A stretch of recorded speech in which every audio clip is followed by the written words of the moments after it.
Hola, ¿qué tal? Bienvenidos a este nuevo contenido. Una semana más trato de ayudarte y de orientarte un poco acerca de aspectos que van salpicando el conjunto de la oposición de administrativo de la Seguridad Social. Hoy vamos a hablar de la responsabilidad en orden a las prestaciones cuando se producen incumplimientos. Entonces, bueno, pues voy a rescatar parte del temario que ofrezco con una perspectiva, como sabéis, siempre mucho más visual y más esquemática que la propia legislación, y yo he descompuesto este epígrafe en tres posibles escenarios.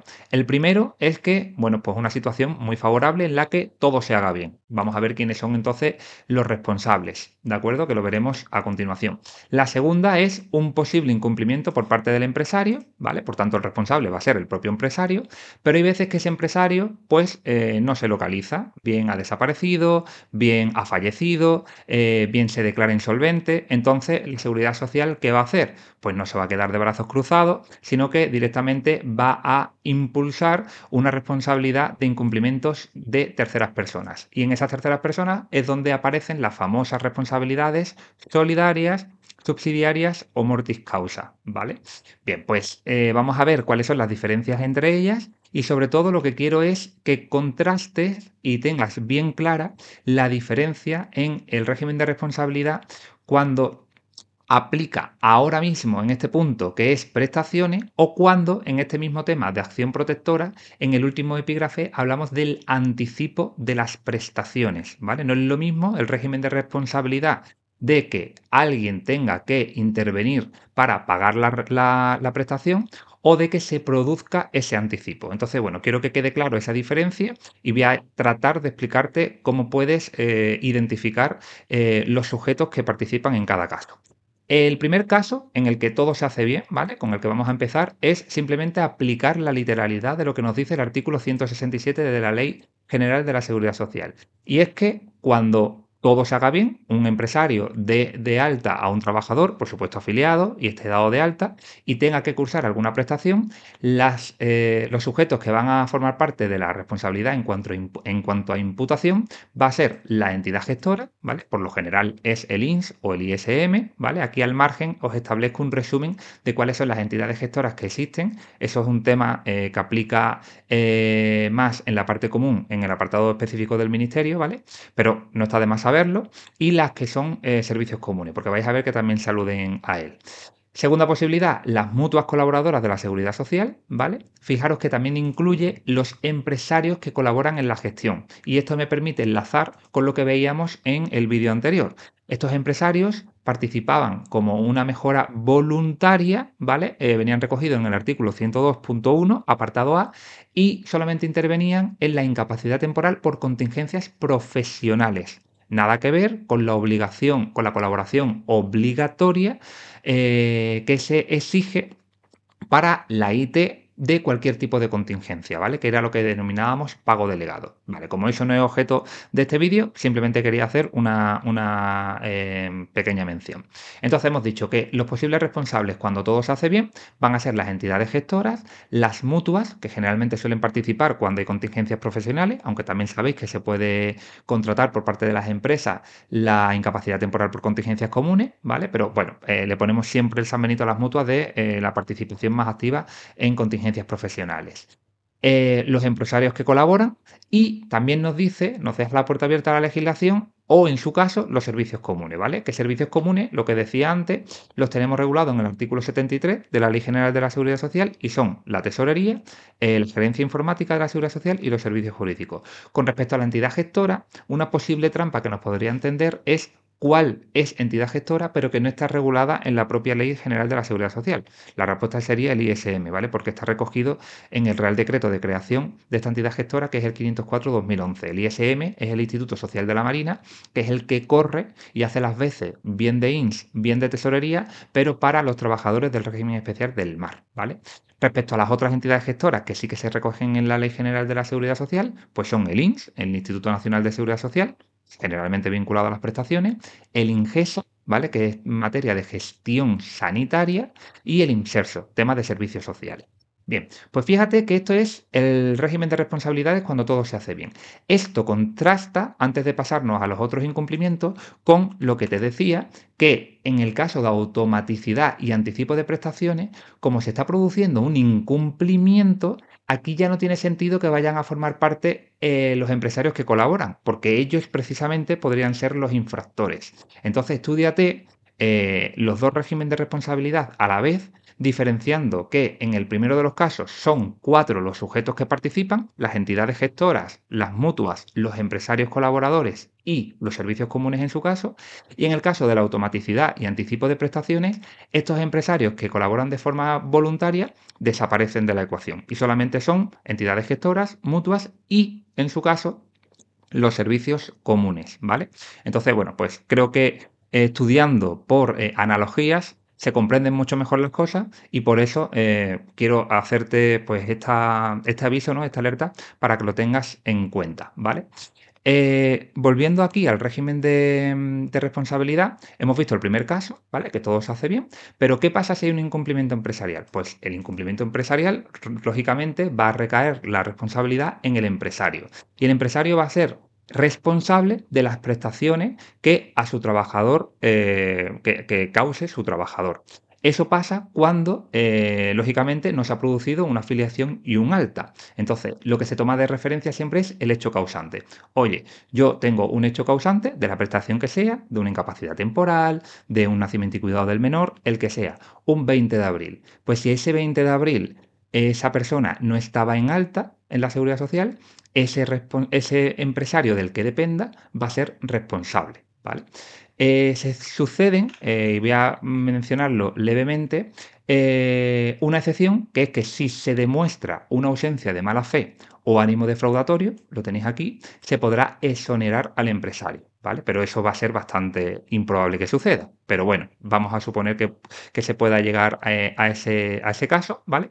Y después también otra posibilidad que se puede dar es que no se trate de una no alta, sino simplemente de una alta y lo que se ha hecho es trampear un poquito el sistema con una infracotización. Es decir, no estabas cotizando todo lo que deberías haber cotizado por ese trabajador. Entonces, el régimen de responsabilidad va a ser proporcional, ¿vale? Entonces, vamos equiparando un poquito en función a la gravedad de la situación que sucede, ¿vale?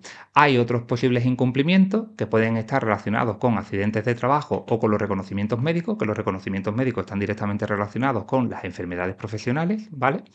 Y que vienen recogidos en los artículos 242, 243 y 244. Son interesantes, podrían sacarse algunas preguntas jugosas de ese contenido, pero es bastante teórico y bastante sencillo de entender. Por tanto, como no entraña excesiva dificultad, creo que con una lectura puede ser suficiente. Y ahora lo que sí vamos a tratar es el tercer caso, que es que la Seguridad Social no pueda tirar del empresario infractor por cualquier motivo y entonces tenga que recurrir a terceras personas. Esas terceras personas, como son terceras, acuérdate que son tres posibles casos. Responsable solidario, el cual va a responder a la vez que el empresario, ¿vale? Ahí no hace falta que esté desaparecido o que no lo localice, sino que si tú, por la legislación tal y como está regulada, eres responsable solidario, la Seguridad Social puede ir a por ti a la vez que el resto de responsables, ¿vale? Solidario. Segundo caso, que es cuando ya sí que no existe por lo general, hay distintas casuísticas, pero la más general es la inexistencia de empresario o la declaración de insolvencia. Fíjate que digo declaración, porque la insolvencia se tiene que declarar, ¿vale? Todas las declaraciones, por cierto, en régimen de responsabilidades las hace la entidad gestora, ¿vale? Entonces, la entidad gestora realiza la declaración de responsabilidad y se lo comunica a la tesorería con todos los datos para que la tesorería sea la que calcule, como buena función de recaudación que tiene inherente, el detalle de cuál es al final la responsabilidad en materia de deuda que esa persona va a tener que hacer frente, ¿vale? Entonces, por un lado, la entidad gestora le colgamos la función de declarar la responsabilidad, ¿vale? Y la tesorería, que es el servicio común, va a ser la que establezca los cálculos, ¿vale? Muy importante también diferenciar las competencias de cada una de las partes que forman este circuito. El responsable subsidiario era, como decía, el que en caso de inexistencia de empresario o insolvencia va a formar parte. Subsidiario ya no es a la vez. Sub, prefijo sub, quiere decir que va en segundo término, ¿vale? Y por último, el responsable mortis causa, que es cuando pues, ha fallecido el empresario y vamos contra los herederos, ¿vale? Entonces, contra los herederos van a responder con todo el patrimonio, excepto que acepten la herencia a beneficio de inventario, que es una frase muy legislativa y que básicamente lo que significa es que en función a cómo tú aceptes la herencia o no, vas a responder con todo o solamente con los bienes de la herencia y no con tu patrimonio, ¿vale? Bien, pues en cada uno de estos tres casos, la responsabilidad va a implicar que se abarque más o menos importe. Y el detalle, y esto es pregunta muy básica de hacer, ¿vale? Y el detalle lo tenéis en el propio texto o sabéis que en mis manuales siempre incluyo en el margen el acceso directo al contenido clave, ¿vale? Pues en la responsabilidad solidaria, la Seguridad Social va a exigir al responsable solidario no solamente el principal de la deuda, que es el grueso de lo que, de lo que debe, de lo que adeuda, sino también los recargos, los intereses y las costas, ¿vale? Eso mismo va a suceder también en mortis causa, que comparten absolutamente todos los mismos importes, principal, recargo, intereses y costas, mientras que en caso de responsabilidad subsidiaria solamente te va a exigir el principal, ¿vale? Un aspecto que veo que en muchos manuales no se incluye es que no afecta en ninguna de estas tres responsabilidades el régimen de sanciones, ni tampoco el recargo por falta de medidas que se recoge en la Ley General de la Seguridad Social, que como sabéis entre un 30 y un 50% en función a la gravedad de las circunstancias. Sin embargo, sí que se puede llegar a exigir este recargo, ¿vale? Solamente el recargo, si hay declaración de responsabilidad de la entidad gestora, como hemos dicho antes, por tal concepto, ¿vale? Entonces, por defecto, no hay régimen de recargo por falta de medidas y por eso aquí no lo recojo, pero ojo que si la entidad gestora sí que declarara responsabilidad por este concepto, entonces sí que se incluiría, ¿vale? Y por último, para cerrar el vídeo, lo que vamos a tratar es en el tema de la responsabilidad solidaria y subsidiaria, cuyos motivos principales los tenéis aquí en pantalla, ver el matiz de cuando se trata de contratas o subcontratas, porque es el más complicado de entender y como habla no solamente de la Ley General de la Seguridad Social, sino que también se menciona el artículo 42 del Estatuto de los Trabajadores, creo que conviene entender por qué son 3 años o 4 o 1 en función a si se trata de la misma o distinta actividad la que se subcontrata, ¿vale? Entonces, si os vais a la Ley General de la Seguridad Social, en el artículo 168, que es donde se habla de la responsabilidad en orden a las prestaciones, lo primero que inicia el artículo es diciendo, sin perjuicio del artículo 42 del Estatuto de los Trabajadores, entonces, bueno, pues para entenderlo mejor, nos vamos a ir al Estatuto de los Trabajadores, artículo 42, ¿vale? Y lo que nos dice este artículo 42 es que todas las empresas que vayan a contratar o subcontratar servicios relacionados con la propia actividad, ejemplo, yo soy una empresa de construcción, ¿vale? Y estoy haciendo una obra, pero no doy abasto o determinada actividad directamente, siempre la subcontrato y me la hace una empresa más pequeñita que yo, ¿vale? Bueno, puede ser más pequeñita o puede ser igual de grande, pero para entender el concepto de subcontratación, generalmente siempre el pez grande subcontrata al pez chico, ¿no? Vale, pues vamos a suponer entonces que como va a hacer una actividad relacionada con la misma que yo, pues en el sector de la construcción, ¿no? Pues estamos en este caso, propia actividad. Bueno, pues yo como empresa grande que voy a subcontratar a una empresa más pequeña, tendré que comprobar que esa empresa está al corriente y para eso simplemente le pido a la tesorería que me expida una certificación negativa de que, oye, que está al corriente, ¿vale? Entonces, para eso voy a tener, o mejor dicho, la tesorería va a tener que librar ese certificado en un plazo improrrogable de 30 días, el cual si no hace, a mí me exonera de responsabilidad, ¿vale? Pero si lo hace, pues ya sé yo, evidentemente, que si está al corriente está todo correcto, pero que si no está al corriente no debo de subcontratar, ¿vale? Ese es el objetivo de lo que nos dice el artículo 42, ¿vale? Y ahora, ¿qué sucede? Bueno, tú la contratas, ¿vale? Y aquí es donde está la clave. Nos dice en el punto 2 del artículo 42 que durante los 3 años siguientes a la terminación del encargo, yo voy a responder solidariamente. ¿De qué? Pues de las obligaciones de esa subcontrata con la seguridad social durante el periodo de vigencia en el que yo lo he tenido contratado o subcontratado. Entonces, no mezcles estos dos plazos. Una cosa es que yo durante 3 años soy responsable solidario de las obligaciones con la seguridad social de esta subcontrata Pero esos 3 años son desde que termina el encargo. Por tanto, si vuelvo a mi ejemplo, y yo soy una empresa de construcción y subcontrato a otra más pequeña, cuando esa empresa más pequeña termina ese trabajo que yo lo estoy subcontratando, y vamos a suponer que ese trabajo dura pues 6 meses, pues cuando sea el último día de trabajo y salga de la obra, empieza a contar los 3 años durante los cuales yo, que soy el pez grande, voy a ser responsable de las obligaciones que haya tenido con la seguridad social esa empresa chiquitita, ¿vale? Y esos 3 años son por las obligaciones con la seguridad social, pero durante el tiempo de vigencia que ha estado trabajando para mí, ¿vale? Por eso digo que son dos plazos distintos. En mi ejemplo, el trabajo era durante 6 meses. Oye, pues todo lo que pase con la seguridad social en esos 6 meses me puede repercutir como responsable solidario en los 3 años siguientes desde que venza o desde que termine esa subcontratación, ¿vale? En rojo te señalo lo que no aplica. Nos dice que no habrá responsabilidad si yo lo que hago es contratar a una empresa para la construcción o reparación de mi propia vivienda, ¿vale? Sin embargo, si ahora nos vamos a la ley de la seguridad social, nos habla de que en régimen de responsabilidad subsidiaria solamente habla de reparación y no habla de construcción, ¿vale? Aquí habla construcción o reparación y aquí nos habla de responsabilidad subsidiaria y solamente menciona la reparación. Simplemente por tenerlo en cuenta, no creo que vayan a buscarnos las cosquillas por ahí, pero bueno, pues por mencionarlo.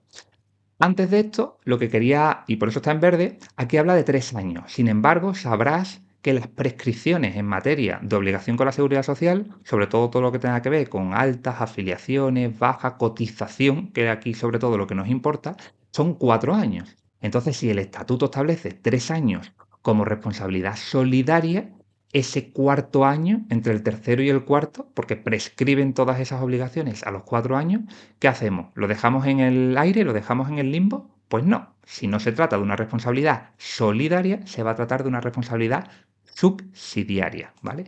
Y eso lo tengo yo recogido en este pequeño esquema, ¿vale?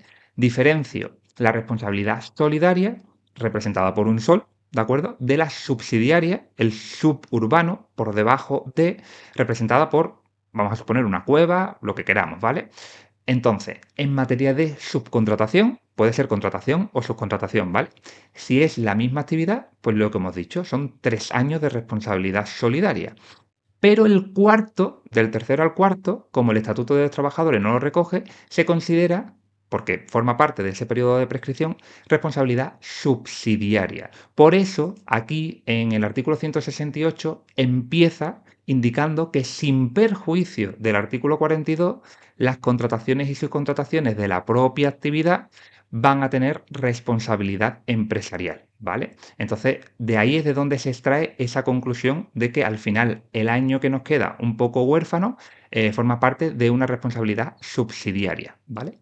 Y también vinculo, y por supuesto, si es una actividad diferente, ¿vale? Pues directamente pasa a ser responsabilidad subsidiaria de forma íntegra, ¿vale? Entonces, bueno, pues actividad diferente, lo pongo un poquillo en rojo por decir que es distinta a la actividad que yo hago como empresa, ¿vale? Y esto también lo comparo con otro tipo de responsabilidad, que es cuando se utilizan a las empresas de trabajo temporal, en cuyo caso, si el contrato fue incorrecto, se le va a exigir una responsabilidad solidaria y si el contrato de celebración con estos trabajadores que nos ceden estas empresas es correcto, se le va a exigir un régimen de responsabilidad subsidiaria. ¿Vale? Entonces, bueno, yo creo que el esquema queda bastante claro. Básicamente se trata de que te lleves al terreno más fácilmente posible para poder memorizar pues las técnicas de estudio. Por eso, en el principio del vídeo hemos comparado el régimen de responsabilidad de acceso a las prestaciones con el régimen de quién puede participar en el tema del anticipo, ¿vale? O en esta última parte del vídeo, en el gráfico que os he mostrado, hemos comparado la responsabilidad solidaria con subsidiaria en el régimen de contrataciones o subcontrataciones. Ver esos 3 años, ese año que sobraba, si se trataba de la misma actividad o, en el caso de diferente actividad, pues no había esa distinción. Si te gusta mi enfoque, si te gusta pues cómo explico los contenidos, si te gusta el aspecto visual que ofrecen los apuntes, Bueno, pues aquí como siempre tienes el correo electrónico, el teléfono, el acceso a la página web donde tienes una muestra gratuita para, bueno, pues si consideras que es nutritivo todos aquellos consejos que te doy, ¿vale? Siempre intento utilizar muchas reglas mnemotécnicas porque sé lo que es pasar por el proceso y trato pues de simplificaros y ayudaros en la medida de lo posible toda esa labor de estudio.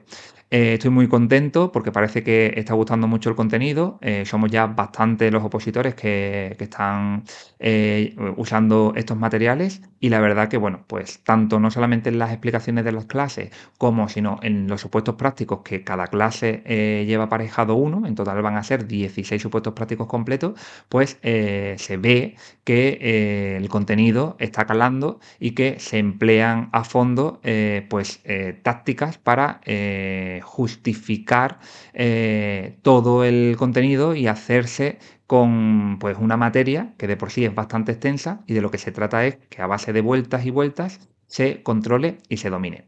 No me extiendo más, daros las gracias también por el seguimiento en cuanto a suscripción y visibilidad de estos materiales y como siempre digo, espero que te haya gustado el contenido porque hemos llegado a nuestro destino. Hasta luego, gracias.